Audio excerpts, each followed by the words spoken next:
Welcome back, everyone. I am the Depressed Dior, and this is Middara, Unintentional Malum Act 1.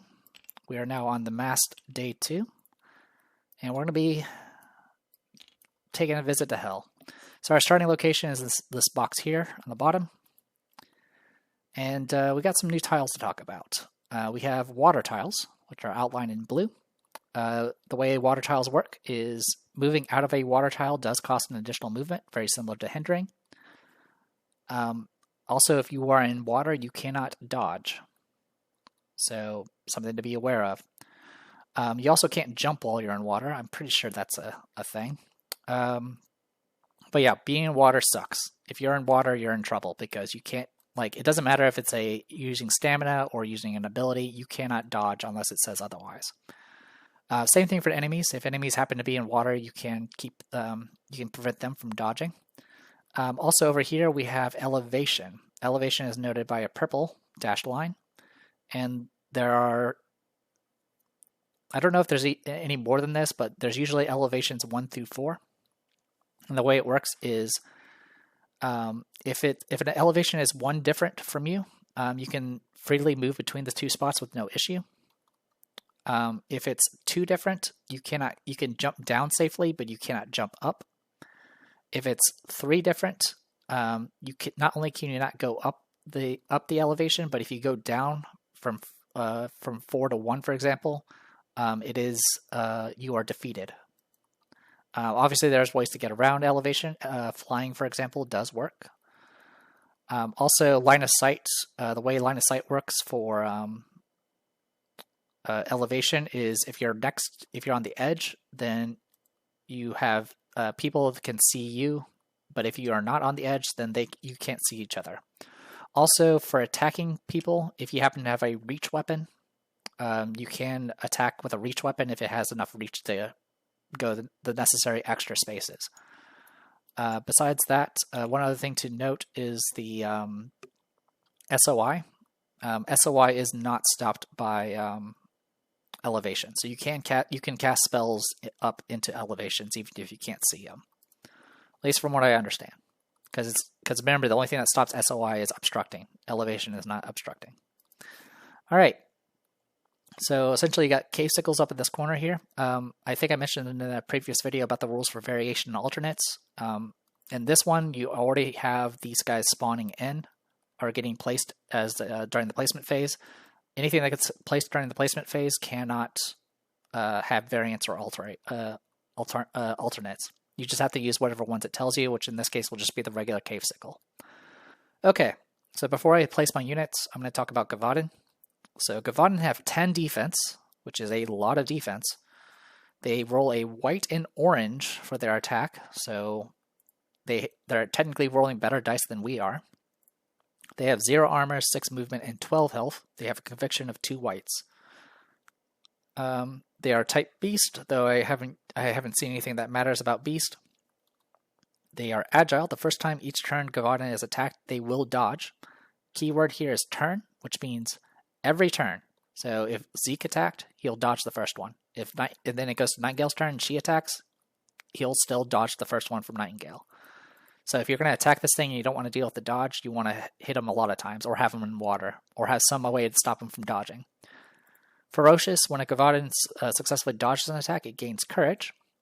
So courage used to be a really, really powerful status effect, or a buff. Now it's not. It still helps, but it's not as good. The original courage used to give a shield, a book, and a burst. And that burst was super good, especially in late game. Now it only does a shield and a book, making it far less useful. It usually just gives you maybe an extra, in the early game, at best, 2 extra damage. In late game, they'll probably get you at most 4 extra damage. Also, if you ever miss an attack while you have courage, you automatically discard it. That being said, like I said, it's better than nothing. So the first time you attack this thing, it's going to dodge. It has 10 defense already, so it's already hard to hit.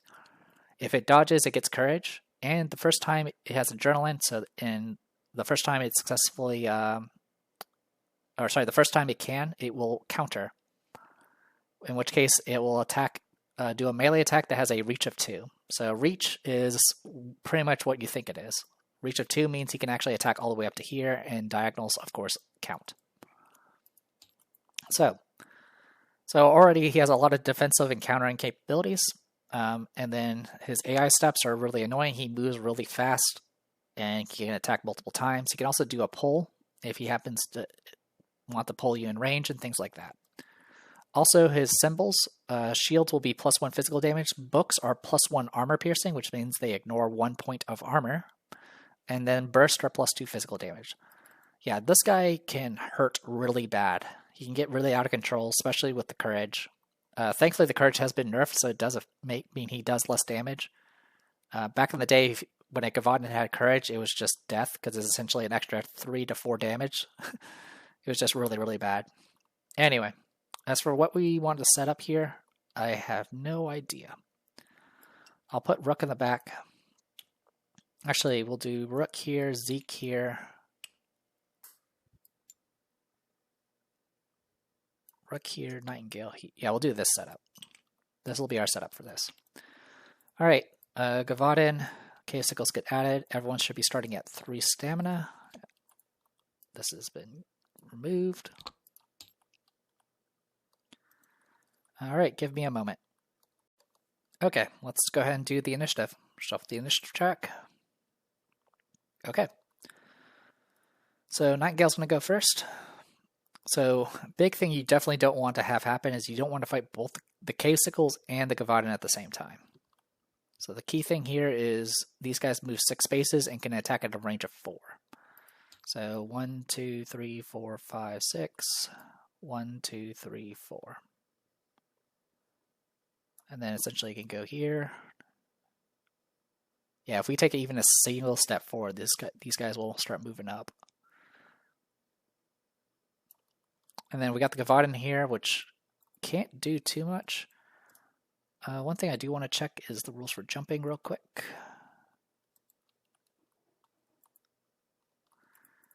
Let's see.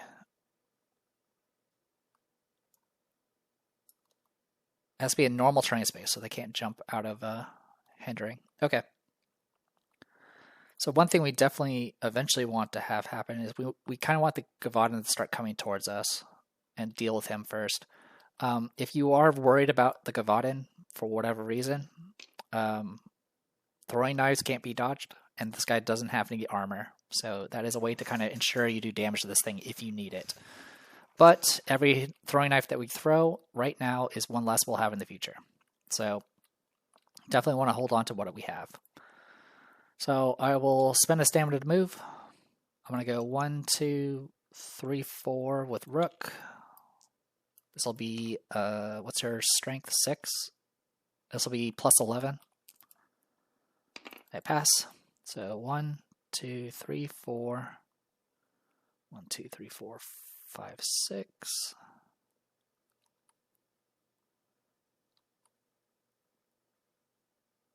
One, 2, 3, 4, 5, 6, 7. All right.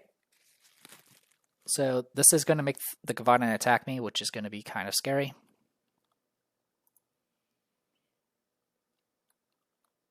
One, 2, 3, 4, 5, 6. 1, 2, 3, 4. So yeah, we need to make sure this guy doesn't reach us. 1, 2, 3, 4, 5, 6. 1, 2, 3, 4. 1, 2, 3, 4, 5, 6. 1, 2, 3, 4. Okay, so right here is the limit of how far we can be from this thing. All right. So that'll be it for Nightingale. We spent 1 stamina to move, and then the rest we're just going to hold on to. Yeah, I was thinking about going... Actually, I could spend 1 more stamina and go to here. 1, 2, 3, 4, 5, 6, 7, 8, 9 did there. And then I could do a gore shot on the Gavadan. 1, 2, 3, 4. Yeah, so that's still out of range of the K-Sickles, and I will go ahead and do a gore shot from here and hope I don't kill myself. Alright, so I'm within range 4. This magic can't be dodged. Here goes nothing. Alright, total is 4 plus 6 is 10. And he gets to roll 2 whites. Okay, he does resist, nothing happens. Okay, K-Siggles. I kind of already measured it out. They can't reach us. 1, 2, 3, 4, 5, 6. 1, 2, 3, 4. Yeah, so these guys can't get in range in either direction. So it's going to go straight to Gavaden. All right, Gavaden. Is there an opponent adjacent? No. Is there an opponent within reach 2? No. Can it move and attack an opponent within reach 2? Yes. It's going to go 1, 2, 3, 4, and attack Nightingale. Nightingale's going to use a defensive core to evade, or dodge, sorry. All right, my total defense is 10, thanks to the +1 from the shirt, and we're about to get hit really hard. Or it misses. All right, so it misses, then move to be up to reach 2 from the farthest opponent within movement range. 1, 2, 3, 4, 5, 6. All right, it's still going to be Nightingale, so it's going to attack again. So Nightingale's going to evade using the occult shirt, and nothing this time. So we're going to now we're going to get hit. Barely a miss. Okay, we are super lucky there. Okay, that was Gavaden. Goes to Rook. Yeah, so unfortunately the farthest thing within range is still Nightingale, so that's why I didn't move anywhere else. The good news is the Gavaden is in water. So we got that going for us. Rook. I'm going to go ahead and activate Mend. Get those heal tokens up and running. And then I'll spend a stamina to move. 1, 2, 3, 4, 5, 6. Okay, that'll be it for Rook. Goes to Remy. Remy will spend 1 stamina to move. 1, 2, 3.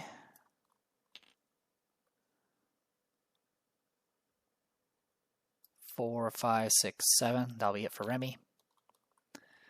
Then we'll go to Zeke. Zeke will spend 1 stamina to move. 1, 2, 3, 4. We'll just go there. All right. If we're lucky, we can do some things before the Gavaden does anything. If we're not lucky, he's going to try to pull Nightingale closer, which isn't the end of the world. All right, that's end of the round. Don't need to worry about time. Okay, 3 of us go before the cave sickles. So that is a thing that's happening right now. Okay, I'm going to start with Zeke. Zeke's going to get 3 stamina. We'll spend 1 to move. I'm going to jump using Remy for help. So that's going to be +8 because he has 4 strength and 4 agility, and then Remy has 4 strength. I do pass. 1, 2, 3, 4.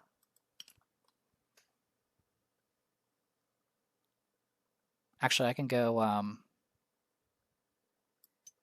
1, 2, 3, 4, 5, 6 like this. No, actually, I'll go here. That's fine. We'll just stay here. All right, so I move up.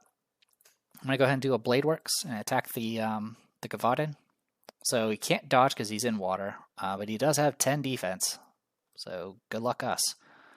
I am going to go ahead and spend a stamina to empower it, because I'm hoping to get. I'm hoping for bigger hits here. So 2 whites and a empower die, and here goes. That is what we want. 13 versus 10 defense. So that's 3 base. 4, 5, 6, 7, 8. We do 8 damage to this thing. That is a strong start. Yeah, unfortunately the empower die didn't really help, but it still went okay. Okay, so with that in mind,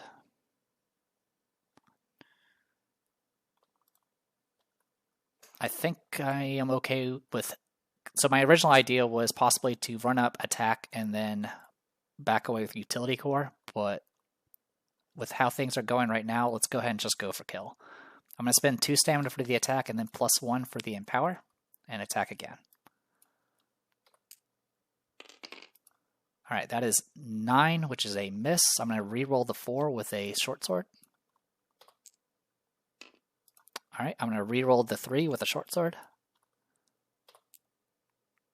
That is 10 exactly. We do hit. So 10 defense, so it's going to be 0 damage base, and then I do 2 damage with the shields. So it has 2 health left. So we got that going for us. Oh, I haven't talked about flanking. There is flanking in this game. The way it works is you have to be directly across.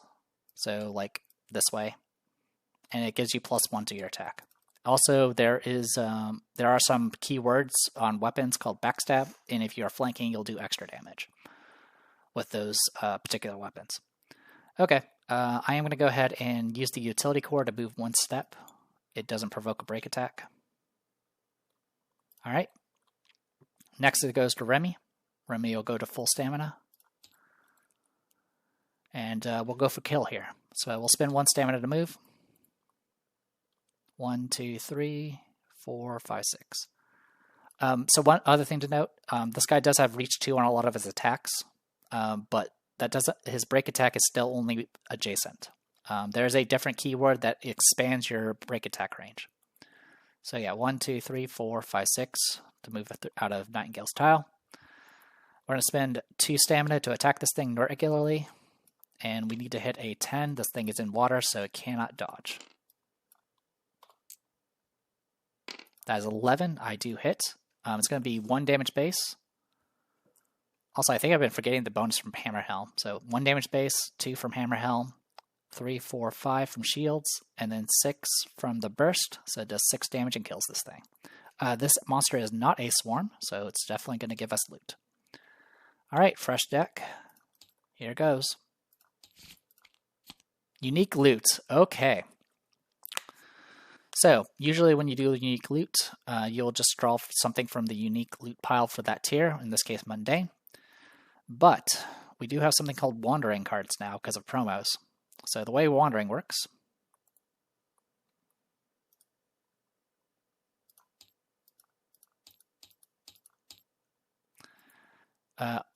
wandering cards cannot be purchased. Instead, they can only be found when you're drawing combatant loot and pull the unique loot card. Shuffle this card into the unique loot deck as one of the options, regardless of the current loot level. This item can be sold as though if it were an item of your current loot level. However, wandering items are intended to be limited by the number of copies included in the game, as they are thematically unique. In the base game, there are no wandering items, but if you're including promo cards, which is all of these, you definitely have wandering cards. Okay. Real quick. I'm missing a wandering card. Give me 1 moment. All right. Real quick. Garter knives were originally introduced as a promo card that was an uncommon relic, but Trail of the Princess #1 did change him to a wandering relic. So I'm going to go ahead and add it to the deck. Okay, so I'm going to go ahead and this is the unique deck for mundane. It has 7 items in it, so needless to say, unique cards are going to be a lot more volatile. So same rules as before, you just shuffle it once and take the top. And we actually got the Garter knives. Okay. So again, you get a free re-equip, and I'm going to go ahead and equip it. This is a relic. Passive: when you use throwing knives, they flip instead of discard. At the start of each encounter, you may unflip all throwing knives you control. This is a fantastic gain. I honestly was not expecting that to happen. That was really good. This is a flip. Oh wait, no, it was on this side. Yeah. So yeah, wandering relics can be a lot of things. They tend to be just different, or they can kind of be like a supplement to certain weird things. But yeah, garden knives. We have a knife thrower now. That's going to make things so much easier. And it's per encounter too. Yeah, they flip instead of discard, and at the start of each encounter, they unflip. So they're almost like a per encounter ability. I mean, it practically is a per encounter ability. Kavadan, go away. All right, so we're up to here now. I have 2 stamina left. I'm just going to end my turn here. Actually, can I do a re-equip? Re-equip. You may also take items and companions from an adjacent adventurer, but you can never give items. Okay, so I'm actually going to take the throwing knives off of Zeke as part of my re-equip. I did get a free re-equip because I did get an item. All right, give me 1 moment. Okay, so gaining items during an encounter, you may immediately re-equip their own items as though it was a free re-equip action. So if I want to grab items from Zeke, I do need to still spend a stamina, so I will go ahead and do that now. Okay, honestly, yeah, this is the best thing we could have gotten. I'm really happy about that.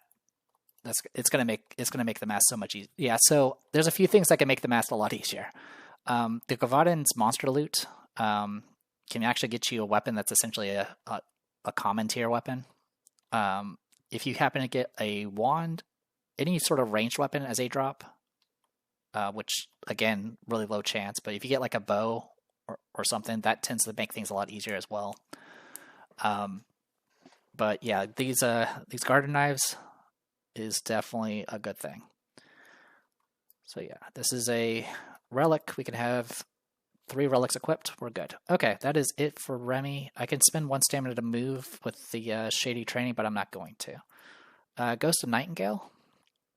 And honestly, I think we're okay. 1, 2, 3, 4, 5, 6. 1, 2, 3. Yeah, Nightingale's in pretty good shape. Nightingale's going to get 3 stamina. I'm going to spend 1 to move. And go 1, 2, 3, 4 to here. Alright. Goes to K-Sickles 1 through 3. We'll start with 1. It's going to go 1, 2, 3, 4, 5, 6, and then attempt to shoot Zeke. Zeke doesn't have any stamina left to dodge or evade. Actually, it's dodge. Yeah, it's called dodging. Evading is a different game. Alright, K-Sickle's going to attack. SOI does go through elevation, but both of them are out of range, so it's just going to be 2 purples. And it'll be at -1 because of the hindering terrain. Alright, it misses. Alright, K-Sickle 2. 1, 2, 3, 4, 5, 6. 1, 2, 3, 4. 1, 2, 3, 4, 5, 6. 1, 2, 3, 4. Okay, so K-Sickle 2 cannot get in range. K-Sickle 3. 1, 2, 3, 4, 5, 6. 1, 2, 3, 4. Now my rule for this is center to center, and if it clips any red, it is blocked. It is not, so it is going to shoot at Nightingale. 1, 2, 3, 4. It can, yeah, 1, 2, 3, 4. It's actually in range of all the K-Sickles. It's going to be rolling 2 whites. Nightingale's going to dodge using a core. Alright, +1 to this from the shirt, so 10 defense, and nothing else being modified. Alright, this does hit. 2 damage base, 3, 4, 5, 6. It does 6 damage. Quite the hefty hit. Alright, that is everybody. Goes to Rook. Rook is going to go ahead and spend first gain 3 stamina, spend 1 to do heal, and heal 6 off of Nightingale, and since I healed a different target than himself, he will get that stamina back. And then I'm going to spend a stamina to move. 1, 2, 3, 4, 5, 6, 7, 8, 9. So it's going to cost 3 stamina to get there. 6, 8, 9. I'll be in the hindering terrain, which is fine. This is going to be a little annoying because this K-Sickle is going to probably just shoot from the rooftops here, but there's not much I can do about it. Alright, I'm going to go ahead and make an attack against the red K-Sickle. I will empower it with the Warhammer. 11, so it's going to be 3, 4, 5. It'll do 5 damage in total to that K-Sickle. Unfortunately, the books don't do anything. That is it for Rook. Goes to new round. Alright, goes to Remy. So I think throw you have to have line of sight for. Let me check that. Yeah, throw is range 4 and you have to have line of sight. Okay, which is fine. So, let's, Remy's gonna get 3 stamina. She's gonna spend 1 to move. 1, 2, 3, 4, 5, 6. And I'll attack the orange cave sickle.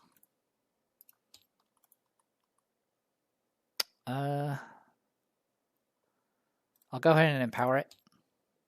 So I'll use up all my stamina here. I'll be rolling 2 whites and a black. Alright, 9. So 1 damage base, 2, 3, 4, 5, 6, 7. 7 damage will kill this thing. No loot because it's a swarm. Alright, and then I'm going to go ahead and flip one of my throwing knives to roll a purple and attack the 1 HP cave sickle, which is just going to die. But I'll roll it anyway and do 2 damage, killing it. Okay.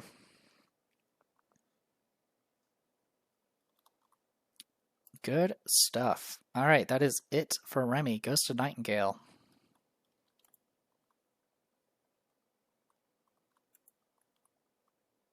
She'll go to full stamina. I will spend a stamina to move. 1, 2, 3, 4, 5, 6, 7. SOI is not blocked by isn't blocked by elevation, so I will go ahead and exhaust Gore Shot and just try to hit this thing. 7 plus 3 is 10, plus 6 is 16. And it's going to do, I'll do 2 damage to it. Okay, that'll be it for Nightingale. Goes to Cave Sickle. So it's just going to move to try to get in range as far away as possible. So yeah, the key thing here is the AI needs to be up to 4 range from the nearest opponent. Nearest opponent is Nightingale. 1, 2, 3, 4. So range 4. So range 4, I have to be. I can't. So range 4 is where he's at right now, but he can't shoot because of the elevation. So he needs to move someplace where he can actually shoot. So he's going to go 1, 2, 3, 4, 5, 6. And yes, you can cheese the AI like this. Now, the AI is always going to move in a way that's advantageous to itself and doesn't put itself in danger, but it will still have to comply with all AI steps, all the parameters. So if there's a situation where it's going after the thing with the most damage, and the thing with most damage requires you to move, the only way to get to that target is to move through a lot of attacks of opportunity, it will do so, because its AI says it has to. Anyway, it's going to take a shot from here. It's just going to make a range 4 attack. It's going to be based off initiative, so it's going to be after Remy.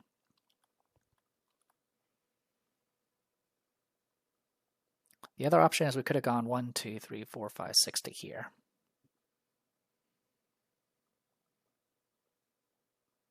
Either one would work. All right, well, Remy's going to go ahead and dodge with a occult shirt.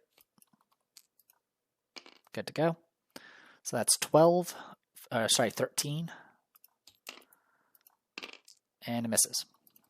Yeah, I had 8 defense, plus 4 from that, and plus 1 from the shirt. So yeah, 13 defense. Okay, attack misses. Goes to Rook. Rook is just going to move up. So 3 stamina, spend 1 for movement, spend 2 for attacking, exhaust the Warhammer. And unfortunately missed because I rolled a skull. Okay, goes to Zeke, who is way out of position. He'll get 3 stamina to move.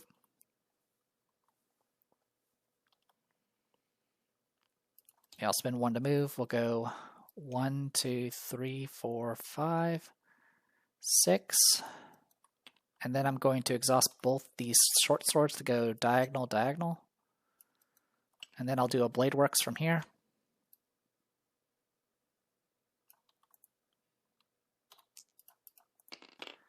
Attack misses, and then I'll spend 2 stamina to attack again. 10, so it's going to be 2, 3, 4. It does exactly enough to kill. Okay, Cave Sickle dead. 6 gold. Oh my.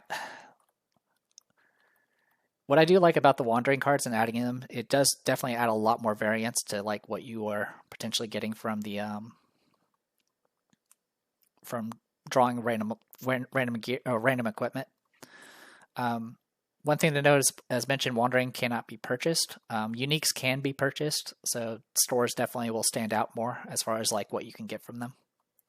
Also, without wandering cards, it is possible to run out of unique cards. I have done that, especially with the bounties. In any case, we did kill everything. Every Sickle is worth 2, Gavadin's worth 5, so that's a total of 11 points. Putting us at 39. Again, this thing is just so glitchy. I don't know why. You know what? Let me just grab an object. Components, tools, counter. All right, we're just going to use this to keep track of it. I'll call this the MAST.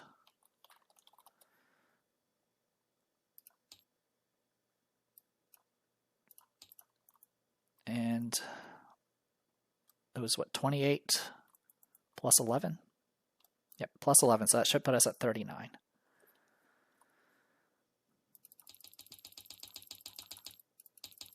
You can also type it in, but I'm just going to click it. 39 points. Okay, puts us in good shape. And with that, we go ahead and first we reveal this. We do restore all adventures, so that means stuff that has flipped will unflip.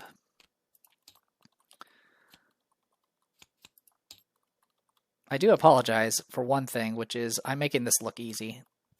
Like, when I played this with my friend and introduced him to this game, that Gavadin alone, like, wrecked us. I think it killed, like, we also accidentally pulled the K-Sickles into the mess, and it just, like, it killed, like, 2 people. It was rough. All right. So, I'm going to go ahead and just flip these for now, just to show that they're not available. Okay, so we do restore. We can trade amongst these ourselves. I'm going to go ahead and just take this opportunity to swap these over to here. And then, yeah, I am happy. Yeah, we have a build we can play with now. This is going to be fun. Okay, so, God, like I said, I'm just in awe. I like out of all the there's pretty good wandering cards in here. Like, no doubt there are some good ones. Some of them are less good. And then there's, of course, like the bow, the random unique bow we could have gotten. But yeah, a lot of these are just really, really good. But out of all of them, like, especially for the early game, Garter Knives is top. It's definitely one of the top tier. I also just really like one of the builds I do sometimes like to play around with is called the backpack build, which is where you just have carry as many consumables as possible and then just throw as many throwable items as you can. Anyway, sorry, I'm in awe, like I said. I'm going to go ahead and do the restore, which means the loot deck does get reset, which means the unique is actually back in there. And we go to Poor Doggy, page 12. And, okay, I'm going to go ahead and set this as a separate video. Apologies if some of these videos are short, but that's probably preferable. Anyway, I'm going to go ahead and call it here. I am the Depressed Viewer. This was Middara, Unintentional Malum, Act 1. And we are in a good place for this test. I'll see you guys next time.